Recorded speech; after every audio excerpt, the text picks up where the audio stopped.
Intento otra vez hacer otro tu examen. ¿Qué cosa? Lo intento hacer tu examen. Sí, 2 intentos. Y esta vez le voy a dar 2 horas, porque dado la cantidad de bolillas que va de la bolilla 7 hasta el final que vamos a dar hoy, entonces va a ser total de 25 puntos, un punto cada ítem. Y va a haber opción múltiple y falso y verdadero. Pero va a estar fácil, o sea, todo en función de lo que está acá en la plataforma, ¿eh? Sin ningún problema. No se preocupen. Bueno, vamos a empezar. Después voy a llevar la lista. Hoy nos toca hablar de la propiedad del buque, registro y embargos. Acuérdense de que el objeto de nuestro derecho marítimo es el buque. El buque es el conjunto de piezas y componentes creados por el hombre con la facultad de flotar y estar entrando. Facultad de flotar y de llevar a las personas o a las mercaderías de un lugar a otra, ya sea a través de los ríos, a través de los mares, a través de los lagos u otros afluentes. En tal sentido, bueno, en tal sentido, el buque, al igual que la aeronave, tiene una propiedad, y la propiedad corresponde al propietario, que es el titular del dominio del buque. Ahora, como cualquier bien registrable, para poder ser titular del dominio, el único requisito civil que establece la ley es tener capacidad. Están entrando en la gente. ¿Qué es la capacidad? Ustedes ya habrán dado esto en derecho civil. La capacidad no es otra cosa que la facultad de poder disponer una persona de sus actos y responsabilizarse por lo mismo. En tal sentido, la persona física es capaz de hecho y de derecho a partir de los 18 años en adelante. Y es capaz de derecho a partir de su concepción en adelante. Eso tienen ustedes que saber. La persona jurídica también puede ser propietaria de un buque y también está limitado, o mejor dicho, condicionado a su capacidad, y la capacidad de la persona jurídica surge a partir de que nace a la vida jurídica, valga la redundancia, con la obtención de su personería jurídica que se le otorga en la Dirección General de los Registros Públicos. El buque, como bien registrable, también puede ser objeto de varios propietarios. En tal sentido, pueden existir varios propietarios, en cuyo caso estamos hablando de copropietarios del buque, cuando la titularidad del dominio corresponde a 2 o más personas. Estas, ya sea, estos propietarios o el propietario, como cualquier derecho de propiedad que le asiste a una persona física capaz o a una persona jurídica debidamente inscripta, puede ceder, vender, donar, hipotecar, etcétera, etcétera. O sea, realizar cualquier acto de disposición que la ley le autoriza a todo propietario. Y en el caso de los copropietarios, puede hacer lo mismo, pero sobre su parte de copropiedad, que normalmente es una parte indivisa de la cosa, en este caso del buque. El registro del buque está establecido por la ley 1448/99, que modificó el Código de Organización Judicial en cuanto a la registración de los buques. Anteriormente, hasta esta ley, hasta el año 99, regía en cuanto al registro de los buques el Código de Organización Judicial, artículos 335 al 338. Hoy en día eso ya no van a leer, sino que van a leer y va a estar puesto en la pantalla, en sus diapositivas, la ley 1448/99, que modifica y amplía la clasificación de las embarcaciones para la inscripción en la Dirección General de Registros Públicos.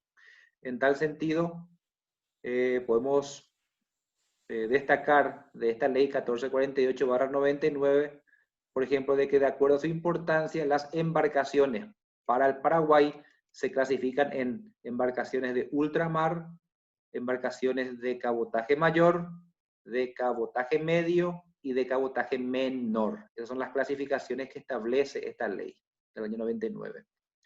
Y seguidamente define cada una de ellas en el artículo 15 de la ley 1448, al decir, son embarcaciones de ultramar. Disculpe si voy parando porque estoy dando entrada a la gente que va entrando. Son embarcaciones de ultramar, aquellas que efectúan servicios marítimos y que sobrepasan las 75 toneladas de registro bruto. El registro bruto es el peso total de la embarcación. Y hay que diferenciar el peso bruto del peso neto. Por ejemplo, el peso bruto está dado por la totalidad de la carga más todos los componentes, maquinarias, y artefactos, etcétera, etcétera, que componen la embarcación. Ese es el peso bruto o registro bruto en términos marítimos. Y el neto es solamente la capacidad de carga, descontando justamente el peso que corresponde a las maquinarias y demás accesorios del barco. Eso para que tengan en cuenta. Entonces, embarcaciones de ultramar son consideradas aquellas que sobrepasan las 75 toneladas de registro bruto. Ahora, las embarcaciones de cabotaje mayor son aquellas comprendidas con un registro bruto mayor a 20 toneladas y hasta 75 toneladas. Cabe también aclarar que una tonelada es igual a 1000 kilos. Este mismo artículo 15 de la ley 1448/99 define también la embarcación de cabotaje medio como aquella que tiene un registro bruto mayor a 6 toneladas y hasta 20 toneladas.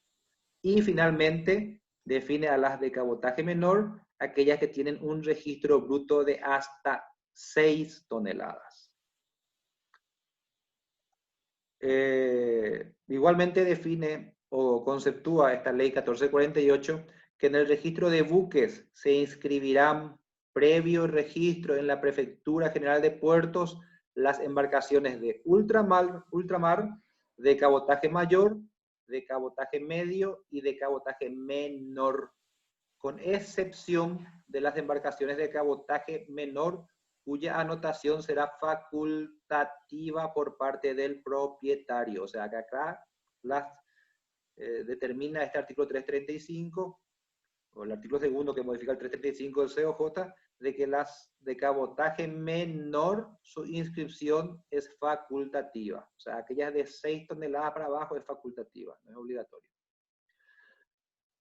A los efectos de la inscripción en la Dirección General de los Registros Públicos, deberá presentarse la correspondiente escritura pública, en la que se hará constar el número de matrícula otorgado por la Prefectura Naval de Puertos, tonelaje, arqueo bruto, eslora, manga y puntal. Eso ya vimos todos los conceptos.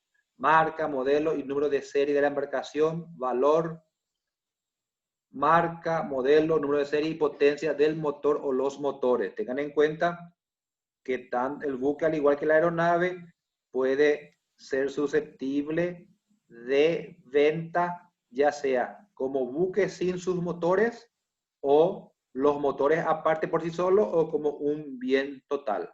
Igualmente pueden ser objeto de hipoteca también por sus partes, los motores aparte y la embarcación en sí aparte o en conjunto. Igualito que la que la aeronave, ¿eh? Comparte eso en común. Y hablando de garantías, dice también esta ley de que la hipoteca naval podrá constituirse sobre toda clase de embarcaciones de ultramar, de cabotaje mayor y medio. Excluye a las de cabotaje menor, que hayan sido previamente inscriptas en la Dirección General de los Registros Públicos, de acuerdo a lo que establece el presente título. Bueno, básicamente eso es con respecto a la ley 1448/99. Como les dije, está en la plataforma, va a estar. Después también nos pide la unidad 3 hablar un poco de los embargos. ¿Qué es el embargo? El embargo es una medida precautoria que se decreta judicialmente, en este caso, sobre un buque. El embargo surge como consecuencia de un proceso judicial. No existe embargo sin proceso judicial. Existe, sí, la hipoteca. La hipoteca existe a partir de su constitución en escritura pública debidamente inscripta en la Dirección General de los Registros Públicos.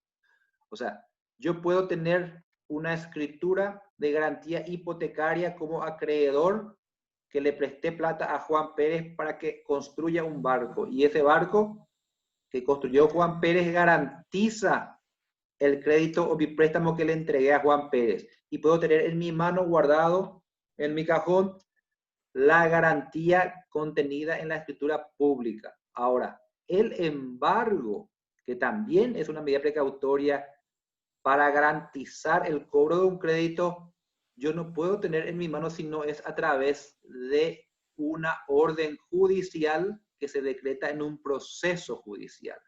Ahí está de que, por ejemplo, si queremos ejecutar la hipoteca, necesariamente debemos plantear el juicio de ejecución hipotecaria y consecuentemente dentro de ese juicio conseguir el embargo del bien hipotecado. Reitero, para nuestro caso, un buque. Y eso se hace a pedido del acreedor ante un juez competente una vez que no se haya saldado la obligación en tiempo y forma. Los efectos del embargo, por ejemplo, está de que imposibilita que el propietario disponga de su buque.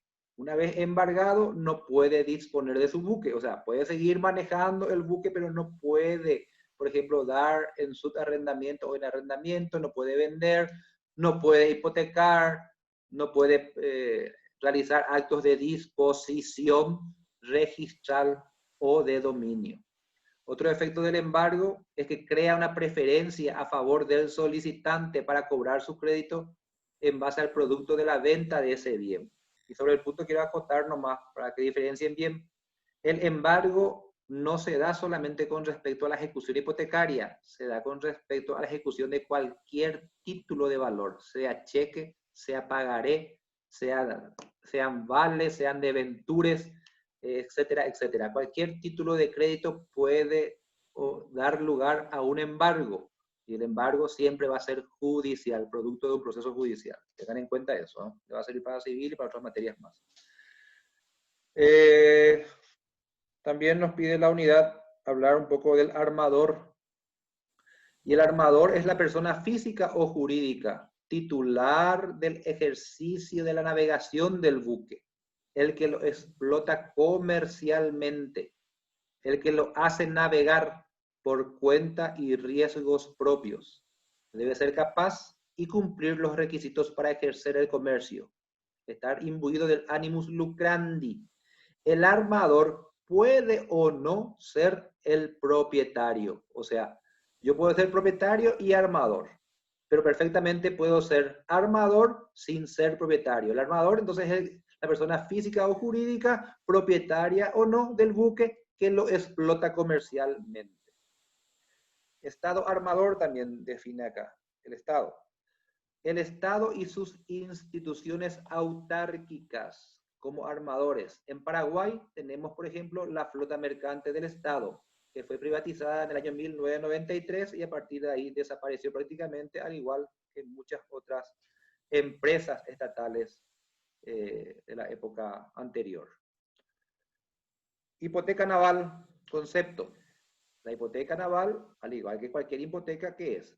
Es un derecho real de garantía que se constituye, ¿para qué? Para la seguridad de un crédito en dinero. En nuestro caso, sobre un buque. Y tiene que ser un buque de más de 6 toneladas de arqueo total que pertenece o que está en poder del deudor. Acuérdense de que vimos las de cabotaje menor, no estaban supeditadas ni siquiera a una inscripción, o sea, era la excepción.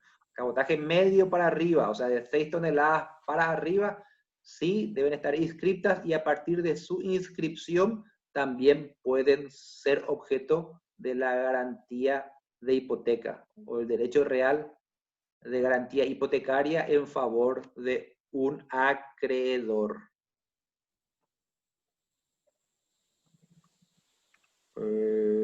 Bueno, ¿cómo se instrumenta? La hipoteca naval, al igual que la hipoteca aeronáutica y cualquier otra hipoteca, se formaliza en principio en escritura pública, aunque también hay legislaciones que admiten para el caso de los buques documento privado autenticado por escribanía y surte efectos a partir de su inscripción en el registro de buques. Debe constar con el certificado de matrícula y en el título de propiedad anotarse la hipoteca.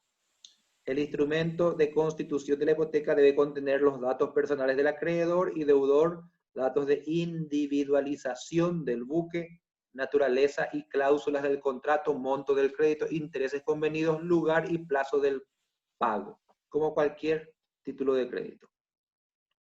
Privilegios marítimos. ¿Qué son los privilegios marítimos?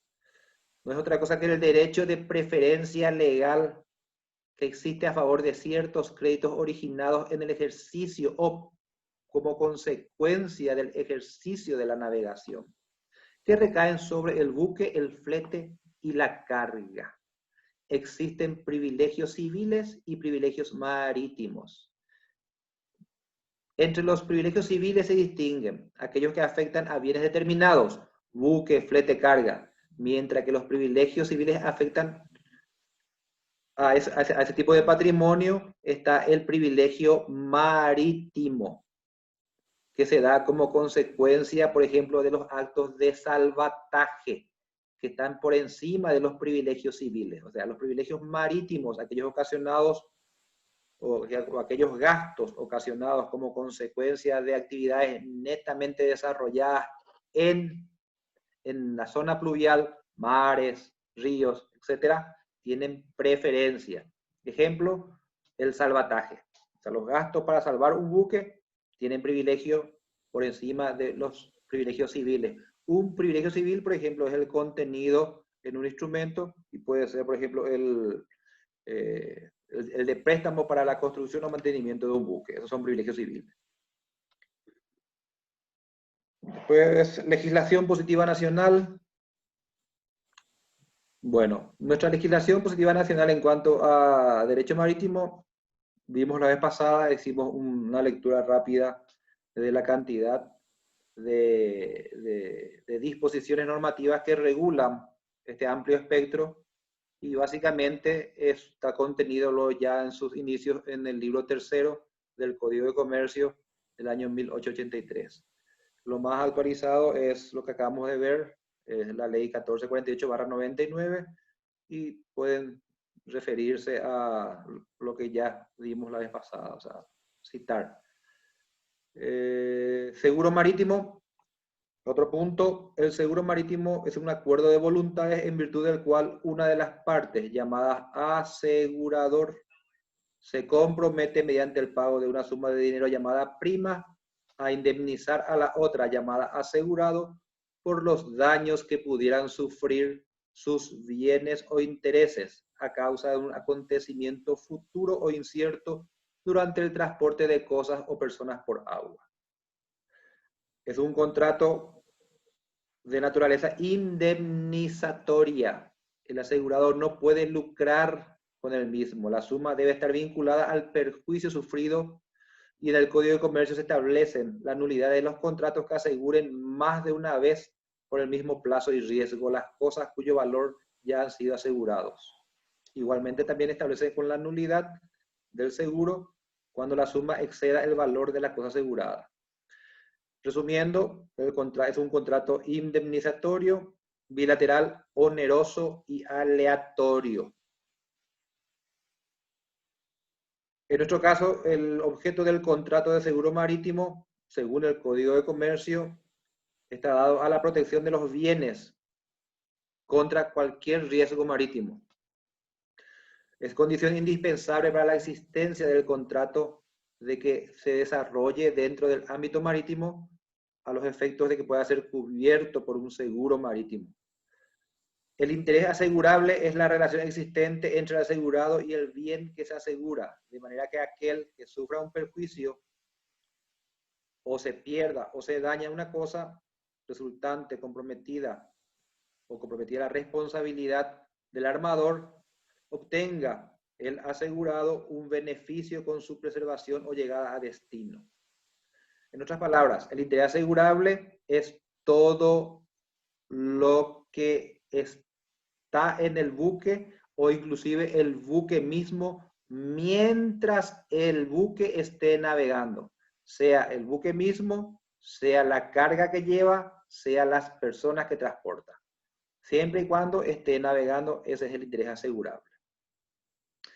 Bienes cuyos riesgos pueden cubrirse, acabo de decir. Si vamos a individualizar, tenemos por ejemplo el casco, se puede cubrir la quilla, los motores, provisiones, cargas, etcétera, etcétera. O sea, cualquier bien que tenga un rédito económico o puede ser objeto del seguro marítimo, siempre y cuando esté sometido a la actividad marítima. Bienes cuyos riesgos no pueden cubrirse y son aquellos bienes que afectan a los sueldos de los tripulantes, ni tampoco pueden estar cubiertos aquellas cosas cuyo tráfico esté prohibido por la ley. Inclusive los buques afectados a esos ilícitos no pueden ser cubiertos por seguro. O sea, un buque que es utilizado para contrabandear, bajo ningún punto de vista puede estar cubierto por un seguro, y si lo está, es nulo.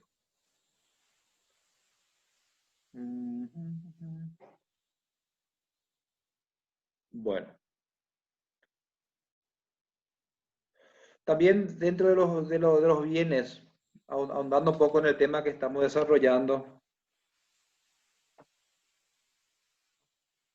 el buque, cuando se va a asegurar como tal, constituye una universalidad.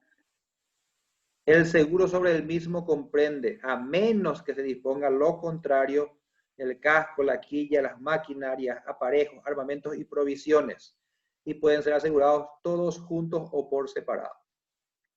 En cuanto al seguro sobre carga, generalmente se lo asegura por viaje, de acuerdo al tipo de pólizas. El flete está a cargo del transportador. Si el flete va a pagarse en destino, en el flete a todo evento pagado por adelantado, existiendo flete, el cargador asume el riesgo. Bueno, lucro esperado también puede ser asegurado. Es la ganancia en expectativa que deriva de un viaje marítimo. Bueno, todo esto son los objetos que pueden ser cubiertos por el seguro marítimo. Todo lo que esté relacionado a la actividad marítima se puede cubrir, salvo que sea ilícito o que no esté contemplado como una cosa legal. Riesgo marítimo. Riesgo es la posibilidad de que se produzca un hecho futuro e incierto, fuera de control del asegurado, que ocasione daño a los intereses de este o de terceros, generando el derecho a cobrar indemnización. El riesgo, por lo tanto, es un elemento fundamental para la validez del contrato de seguro. Y ello surge obvio desde el momento en que uno asegura su bien o los bienes bajo su dominio o bajo su responsabilidad contra riesgos que puedan acontecer. En el caso del seguro marítimo, son contra riesgos que puedan acontecer durante la travesía del buque, la travesía fluvial del buque. El régimen legal del seguro en el Paraguay sigue regulado en parte por el Código de Comercio, el libro tercero, así como por el Código Civil. Hay todo un capítulo en cuanto al contrato de seguros. Está la ley 827/96 de seguros y finalmente la ley 269/93 que aprueba el acuerdo de transporte fluvial por la hidrovía Paraguay-Paraná. También podemos decir en cuanto al seguro de que para el caso de buques que transportan pasajeros, el seguro es obligatorio. ¿Por qué? Porque todo pasajero transportado por vía acuática debe necesariamente estar cubierto por un seguro obligatorio de pasajeros. Al igual que ocurre con las aeronaves e inclusive con los autobuses de transporte terrestre, ¿verdad? El pasajero debe estar siempre asegurado. Después, vamos a ver.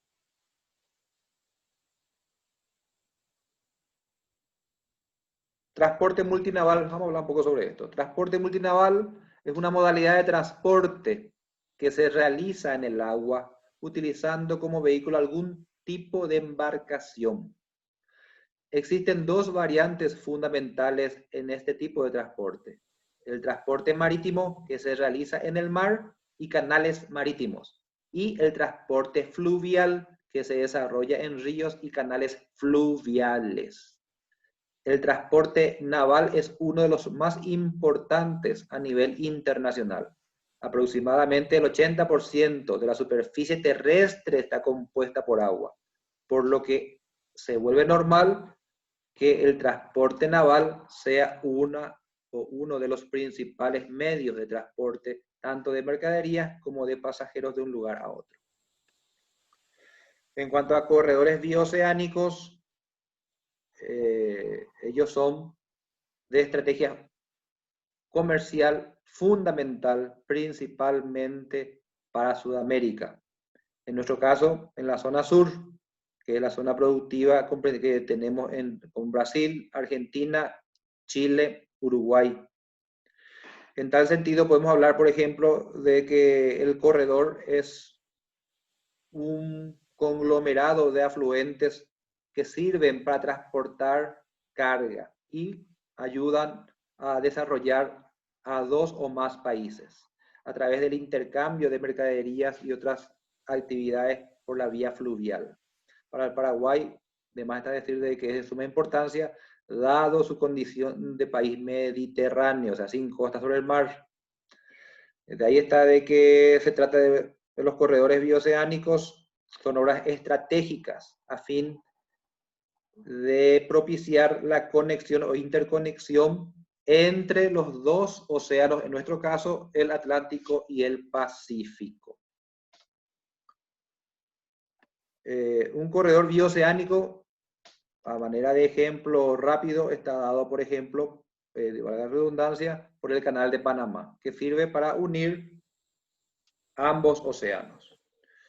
Igualmente por los ríos internos se podrían dar esas conexiones, aunque nosotros no tenemos directamente por vía fluvial.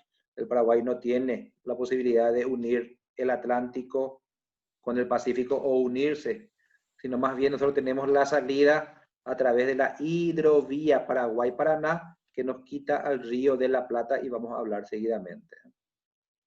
Los corredores bioceánicos también pueden estar constituidos, también sobre el punto quiero aclarar, por carreteras terrestres. Ahí sí tenemos interconexión. Brasil, Paraguay, Argentina, Chile. Es el corredor bioceánico terrestre por carretera. Y volviendo al tema de corredor bioceánico, tenemos la hidrovía Paraguay-Paraná, que es utilizada para navegar con embarcaciones acorde al tamaño y profundidad que acuerdan los países. Puede ser para viaje, turismo y transporte de mercaderías. La hidrovía Paraná-Paraguay realmente también incluye al Uruguay. Y consiste, para nuestro caso en particular, en mantener navegables los ríos Paraguay y Paraná y sus afluentes, con el objetivo principal de que barcazas de gran calado y grandes volúmenes puedan transportar cargas y pasajeros los 365 días del año, teniendo en cuenta que existen periodos de sequía en donde baja de sobremanera el nivel o la altura de los ríos. Entonces, las hidrovías se vuelven necesarias en su mantenimiento a través de las operaciones de dragado. En nuestro caso, por ejemplo, el río Paraguay, que comienza allá en el Brasil, viene bajando, se conecta con el Paraná y de ahí llega al río, desemboca en el río de la Plata, y ahí tenemos dos puertos. Tenemos el puerto de Buenos Aires y el puerto de Montevideo en Uruguay. Las hidrovías, por ejemplo, son muy importantes y vale citar de que entre los años 1988 y 2010, en base al mantenimiento y los trabajos técnicos de dragado, el transporte de mercaderías se multiplicó exponencialmente, pasando de 700.000 toneladas a casi 17 millones de toneladas al año en cuanto a volumen transportado. Llámese soja y sus derivados, maquinaria, vehículos, etcétera, etcétera. Finalmente, nos toca hablar de la Organización Marítima Internacional, OIM. Sus siglas en inglés es IMO, que es un organismo especializado de las Naciones Unidas destinado a promover la cooperación entre estados y la industria del transporte para mejorar la seguridad marítima y para prevenir la contaminación marítima. Sus ayudas han incluido reformas a convenios internacionales para la seguridad de la vida humana en el mar y convenios internacionales para prevenir la contaminación de los buques o por los buques. Eso fue en los años 73-78. La sede de la OIM se encuentra en Londres, Reino Unido, y sus primeras reuniones datan de 1959 hasta la fecha. Bueno, son las 9:10, nos quedan 10 minutitos. Con esto damos por terminado la unidad 3 y el programa de Derecho Marítimo y lo que hace a Derecho Aeronáutico y Marítimo. Voy a recalcarles de que el próximo miércoles van a tener su segunda parcial. Va a ser una prueba de 25 preguntas, 2 horas de duración. Van a poder rendir desde las 6 a.m. hasta las 23:59. Va de la bolilla 7 en adelante hasta el final. Y todo lo que va a salir está en las diapositivas que con esta que se va a alzar van a tener a disposición en la página Uninorte. A partir de 15 puntos, cada pregunta va a valer un punto y a partir de 15 puntos ya pasan esta segunda parcial. El examen va a ser con opción múltiple y se le va a agregar esta vuelta falso y verdadero para que sea más fácil. Tendrán 2 intentos. De ahí, en la siguiente semana van a tener el recuperatorio. Y después el final, más o menos en un mes. Que básicamente tengo entendido que ya van a estar rindiendo y por lo tanto va a quedar expedito el WhatsApp para cualquier consulta que crean conveniente al respecto. Voy a llamar la lista rápidamente, entonces, y acá damos por finalizado con esto.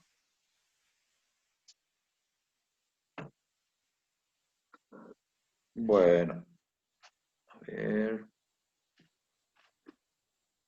Un momentito. Prendan sus micrófonos.